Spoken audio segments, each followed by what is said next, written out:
This program is provided by Universal Genesis. Welcome back to the Deep Dive. So today, we're going to do something a little bit different. I want you to picture the sorting hat from Harry Potter. Okay. You know, the one grumpy old leather sits on your head and then it shouts out, Gryffindor or Slytherin. A classic image. It's pretty much ingrained in pop culture at this point. Right. But today, we are not sorting wizards. We're sorting philosophers. A much tougher crowd. Definitely. And we aren't looking at bravery or cunning. We have this document in front of us. It's titled The New Philosopher's Sorting Hat, and it covers the years 1831 to 1945.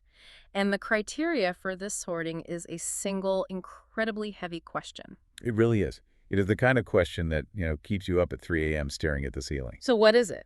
The question is, did meaning disappear from the world? Exactly. So we're looking at this source material that takes the biggest thinkers of the modern era. I mean, people who literally shaped how we think today, and it just tosses them into two distinct buckets. Team reason and team narrative. Team reason. So that's your rationality, logic, structure. And then you have team narrative, which is all about story, experience, and well-meaning.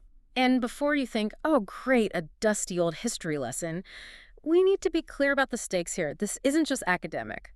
The source argues that this specific battle, this sorting process that happened between 1831 and 1945, it basically created the operating system for the world we live in now. It really did. I mean, if you have ever felt that science defines all the facts, but that meaning is just something you kind of make up in your own head. Yeah, like it isn't real in the same way a table or a proton is real. That feeling is a direct result of who won this philosophical battle. Okay, so our mission for this deep dive.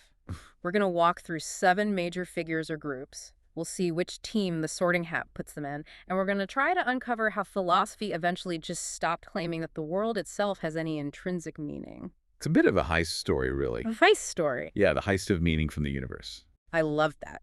The great meaning heist. Okay, let's unpack this.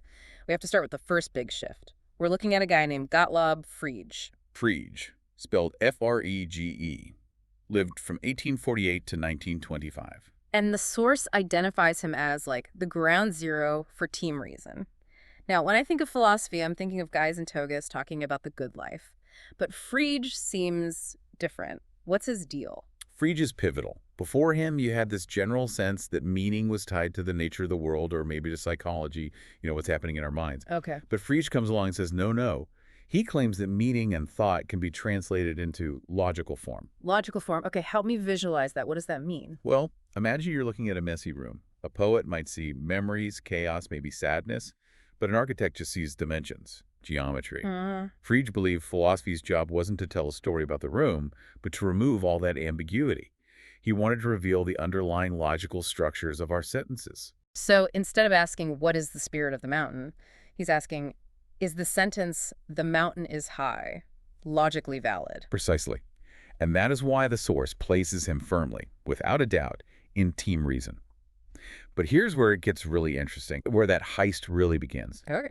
The source knows that with Frege, meaning stopped being about the nature of the world or our experience, meaning was reduced to form. Reduced to form. That sounds, I don't know, sterile. Like he took all the juice out of the orange and just left the rind. It's a major turning point.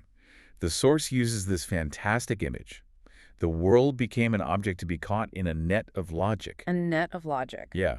And if it fits in the net, it's real. If it slips through like emotions, vibes, stories, it's not part of the structural integrity of the world. It's just something else. So the world stops being a painting and starts being a blueprint. That is a perfect analogy. Yeah. And once you view the world as a blueprint, you stop looking for the soul of the building. You just check the measurements. You check the load-bearing walls. The feeling of the house is no longer a fact about the house itself. It's just something happening in your head. It's just in your head. Okay, so team reason takes an early, decisive lead. But surely someone out there wasn't okay with turning the entire universe into a math problem. Oh, definitely not. Enter team narrative. The resistance. Yes, the resistance. So we're looking at Edmund Husserl, 1859 to 1938. The source puts him squarely in team narrative. What was his counter-argument? Husserl is fascinating because he tries to completely flip the script. So Frege says logic comes first. Husserl says, wait a minute. Before we can even do logic, before we can do science, the world already appears to our consciousness. Okay, can you break that down? Because that sounds a little abstract. Sure, think about a sunset. A physicist sees wavelengths and particles. Yeah. That's the logic, the science layer. But Husserl would say, before you're a physicist, you are a human being experiencing the beauty, the color, the feeling of the end of the day. You experience the meaning of the sunset first. So the meaning is the foundation, and the math is just built on top of it. Exactly. He argues that science stands on what he calls a pre-existing horizon of meaning. You can't have the science without the human consciousness there to precede it in the first place. The formulas don't just exist in a vacuum. They exist because we're here to write them down. Yes. So he's trying to protect meaning. He's saying you can't kick meaning out of the world because meaning is how the world even shows up for us. And the source seems to like this idea. It does. It highlights that Husserl was fighting a kind of defensive battle. He wanted to show that logic isn't the first step. Meaning is. And the source actually suggests this perspective really deserves a reevaluation today. Maybe we were a bit too quick to dismiss him. It makes a lot of sense intuitively, right? I mean, I don't experience the world as a series of data points. I experience it as, well, as life. Right, you experience what Husserl called the life world. But the problem for team narrative was that the whole momentum of history was moving toward precision, technology, science. Which brings us to the heavy hitters, the hardliners. The philosophical enforcers. We're talking Bertrand Russell, G.E. Moore, Rudolf Carnap, and A.J. Ayer. This sounds like a philosophical gang. It really was. This is where the ring gets narrowed, like, significantly. We move from, let's analyze logic, to, if it isn't logical, it is basically garbage. The source puts all of these guys decisively in team reason. Let's start with Russell. He's a massive figure. Huge. Bertrand Russell, he basically said that if metaphysics, the study of things you can't see or measure, like being or God, if it cannot be verified, it's not philosophy. So just get rid of it. Get rid of it. You wanted to limit philosophy strictly to clear logical analysis. If you can't write it out in a formula, it's probably not worth talking about. And Moore. I've heard he was a bit more grounded. Moore was. He argued that common sense is stronger than any philosophical theory. He famously held up his hands and said, here is one hand and here is another. I like that. His point was, if your fancy theory tells you your hand doesn't exist, your theory is wrong. Because, I mean, here is your hand. It's very pragmatic. But then you have Carnap and Ayer. They seem even more aggressive. Oh, they were the bad cops of this movement, for sure. Carnap famously argued that metaphysics isn't just wrong, it is meaningless. Meaningless. Like literally just noise. And Ayer went further and said unverifiable propositions are worthless. Worthless. That is harsh. So if I say something like, the universe loves me, or everything happens for a reason, Ayer would say, what? He would say that sentence is neither true nor false. It's just nonsense. It has no place in the structure of the world because you can't verify it with a sensor or a mathematical proof. Wow. It's like saying the color blue smells like Tuesday. It's grammatically a sentence, sure, Yeah. but it contains zero information about reality. Okay. So what does this do to our meaning heist? This is the moment the vault is emptied. The source notes that after this group, the world was redefined. The world became something describable only by mathematics and symbols. Meaning was expelled. Kicked right out of the physical universe. Mm-hmm. Before this, you could argue that meaning was part of the furniture of reality. After Russell and his gang, meaning was just, well, ghosts. So the only things left in the world were facts and logic. That's it. It feels like Team Reason is just running up the score at this point. They've totally cleaned house. But then the source points to a plot twist. The Wittgenstein twist. Ludwig Wittgenstein, Yeah. 1889 to 1951. This guy is famous for being difficult to understand. Yeah. But the source breaks him down into two phases, right? Early Wittgenstein and late Wittgenstein. Exactly. Early Wittgenstein is very much in line with Russell. He famously said, the world is the sum of facts. Not things, but facts. Right. Very Team Reason. He thought if you couldn't speak clearly about something, you should just stay silent. But then he disappears for a while, goes off to be a gardener or school teacher, and then he comes back, and we get late Wittgenstein, and his slogan totally changes to meaning is use. Meaning is use. Now, to me, that sounds like he's joining team narrative. He's talking about how people use language. It feels softer. It feels human. He does. But the source, let me check my notes. Yeah, the source keeps him in Team Reason. It notes that he stays there. Why? This is the real aha moment Yeah. of the whole document. It's so subtle, but so crucial. Okay, lay it on me. Late Wittgenstein does restore meaning, in a way. He says meaning comes from the way we play language games with each other. It's like the rules of chess. The knight moves in an L shape, because that's the rule we all agreed on. Okay, so meaning is a game we play with words. But, and this is the big but, He didn't put meaning back into the world. He didn't. No, he trapped meaning inside language. Oh, wow, I think I see the difference. Even for late Wittgenstein, the physical world out there is still just that sum of facts. It's just a collection of objects. Meaning exists, absolutely, but only in the way we talk, not in the rock or the tree itself. So the rock doesn't have meaning? The word rock has a use in our game. Got it. So he didn't save the world from being cold and logical. He just built this kind of comfortable room called language, where we can all huddle together and have meaning with each other. That is actually kind of tragic. It is. It's like we are all locked in a room of language, looking out the window at a world that doesn't understand us and doesn't care. It is a very, very modern feeling, isn't it? We have all these rich internal lives, but the universe outside just seems completely indifferent. It is. Okay, so moving on, we have W.V.O. Quine, 1908 to 2000. Where does he fit into all this? Quine is interesting because he breaks down some of the walls that Team Reason built, but he ultimately just strengthens the fortress. Yeah. He argued that the classic distinction between a logical truth, like all bachelors are unmarried, and an empirical truth, like the sky is blue, is basically an illusion. So he blurred the lines. He said, knowledge is a single web or net. You can't just pull on one thread without shaking the whole thing. He thought our beliefs face the tribunal of experience, not one by one, but as a whole body. And the source still puts him in Team Reason. Yes. Because while he made the system more flexible, more holistic, he was essentially just rebuilding reason from the inside. He wasn't trying to bring back spirit or narrative or anything from team narrative. He was just strengthening the structure of knowledge itself. So Team Reason is just fortifying its castle. They're making the walls thicker. Exactly. Meanwhile, team narrative has one last giant to bring to the field. Martin Heidegger. Heidegger, the man who asked the biggest, scariest questions of all. Like, what is existence? And where is the ground of our being? The source puts him firmly in team narrative. Absolutely. Heidegger is the ultimate counterweight. He just tried to ignore all the logic chopping and go straight to the core of what he called being.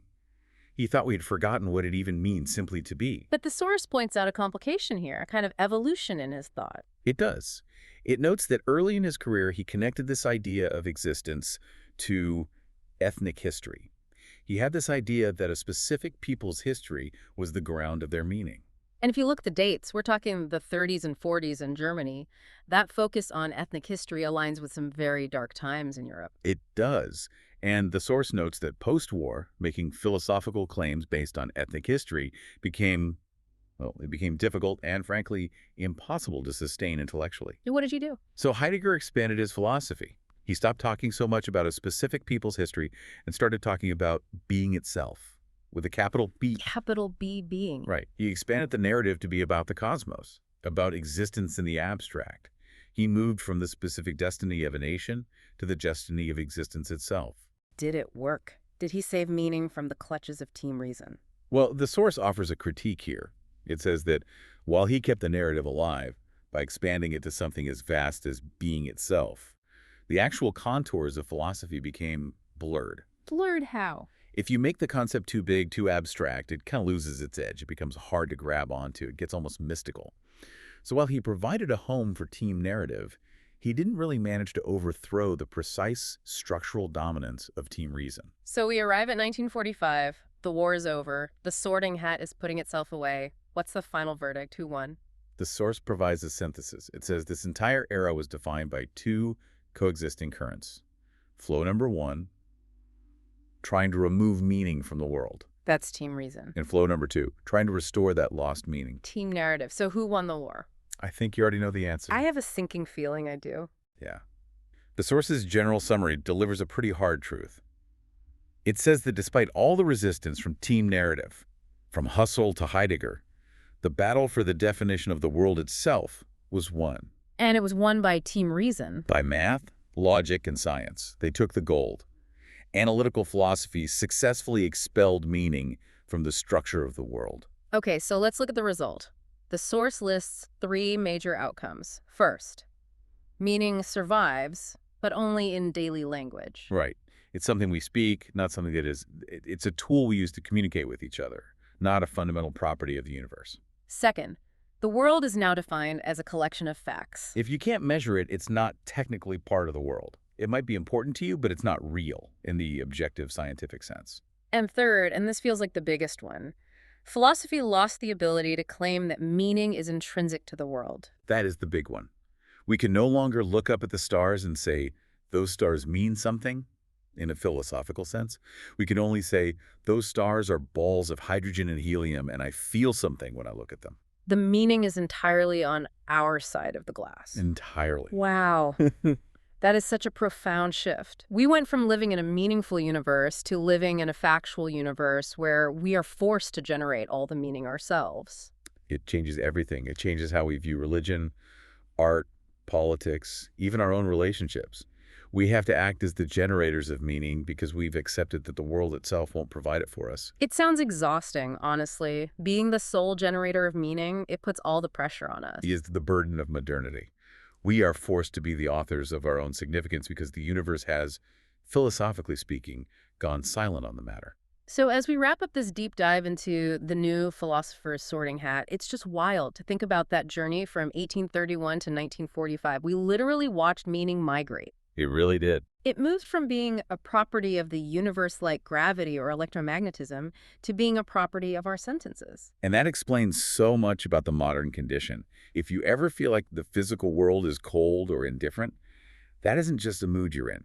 That is the intellectual water we have all been swimming in for 100 years. We are all living in the house that Russell and Frege built. With a little guest house out in the back for Wittgenstein's language games. Exactly. Now, before we go, I want to leave our listener with a final thought, something to chew on that really comes out of the source's conclusion. And this connects right back to that aha moment we had with Wittgenstein. Right. If the world has been successfully redefined as a sum of facts and meaning is trapped inside our language, does that mean team narrative is actually dead? Or does it mean we are in this bizarre situation where we're all living in a team reason reality? A world of pure data. But we are forced to speak a team narrative language just to function, just to get through the day. That is the paradox, isn't it? We have a brain that is wired for stories, living in a universe that is defined by math. We can't help but tell stories, even if the world itself doesn't listen. How do you reconcile that? How do you reconcile living in a world of data with a mind that's full of stories? I guess that's the question we're left with. And maybe that is the new task for philosophy, to try and bridge that gap again. Maybe it is. Thanks for diving in with us. We'll see you next time. This program is provided by Universal Genesis.